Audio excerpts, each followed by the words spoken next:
Good afternoon. This is Pamela Bluewater for JNS Biblical Productions in our studio in Houston, Texas. Monday, August 28th, 2017. We are going to speak with Mr. Simon Slogwash, who was just rescued from the rooftop of his home, along with his little dog, Ruff.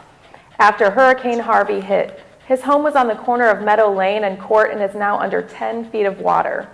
We are joined by Reverend Paul Petronius of the Church of the Holy Waters to give us a biblical insight of what happened here and some hope for these people. Thank you for being here, gentlemen. First of all, Reverend Petronius, what do you see took place here in Houston from a biblical perspective? It is very obvious to me, and I've marked the Bible passages. In the book of Genesis, the story of the flood begins in chapter 6, verse 5. The Lord saw that the wickedness of man was great in the earth, and that every intention of the thoughts of his heart was only evil continually. And the next two verses, 6 and 7. And the Lord regretted that he had made man on the earth, and it grieved him to his heart. So the Lord said, I will blot out man whom I have created from the face of the land, man and animals and creeping things and birds of the heavens, for I am sorry that I have made them. That's unfair. Now we've been good, we don't sin, and we go to church every Sunday, loving our neighbors. Yes, that's why you were spared. I'll read verses 8 and 9. But Noah found favor in the eyes of the Lord. These are the generations of Noah. Noah was a righteous man, blameless in his generation. Noah walked with God. So what about today and tomorrow? What about my wife and my dog? As I said, you are in favor with God. The flood came in chapter 7, and verses 22 through 24 describe it. Everything on the dry land in whose nostrils was the breath of life died. He blotted out every living thing that was on the face of the ground, man and animals and creeping things and birds of the heavens. They were blotted out from the earth. Only Noah was left, and those who were with him in the ark. And the waters prevailed on the earth 150 days.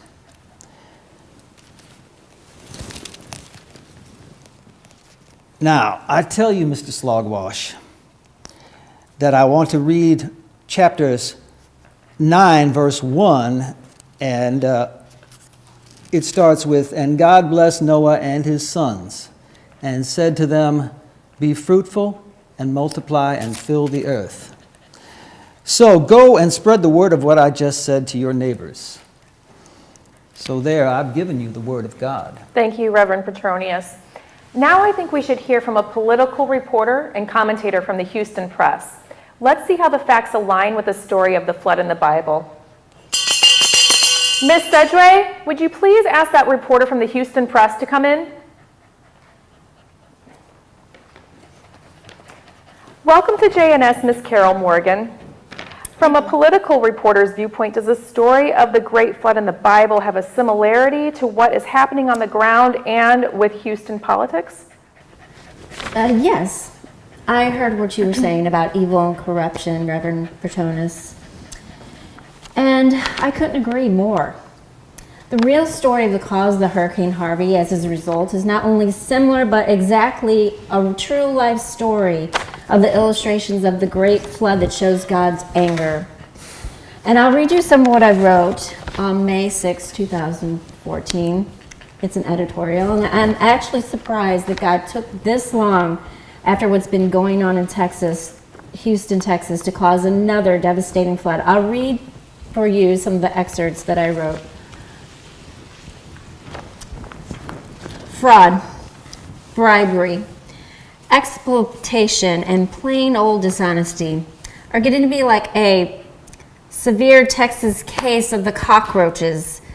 For every one you see in the daylight, there are 800 or so hiding in the darkness. Cockroaches prefer the darkness, and they scatter like mad when the light is turned on.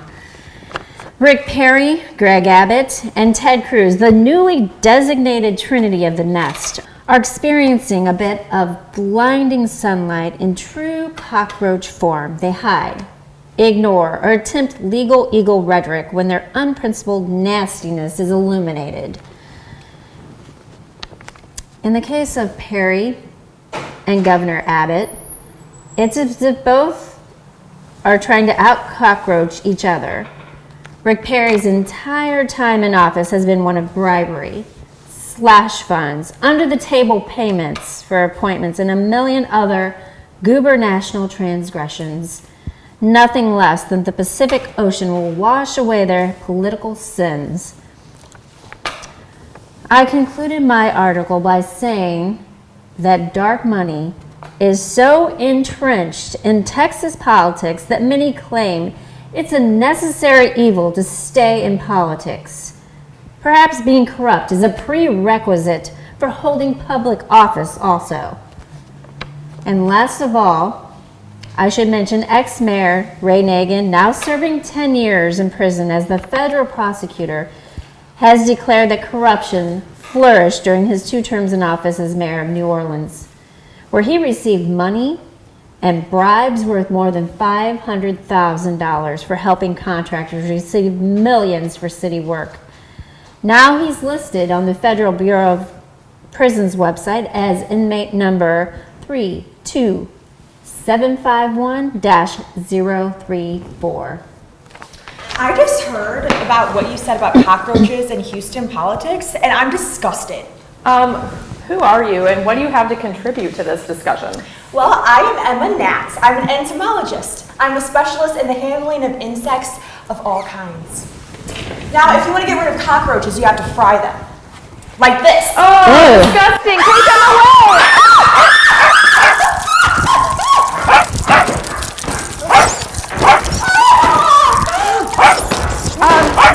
Wow. With that, we could start a new series in JNS Biblical Productions and call it True Stories and Examples Illustrating the Great Events of the Bible. Mr. Slogwash, you and your wife and dog were spared, as was Noah and his 3 sons. The moral lesson here is simple to understand. God does not like nor will tolerate corruption and evil. Thank you, Carol Morgan and Reverend Paul Petronius of the Church of the Holy Waters for setting everyone straight. This is Pamela Bluewater for JNS saying welcome to a new day after the flood and good afternoon.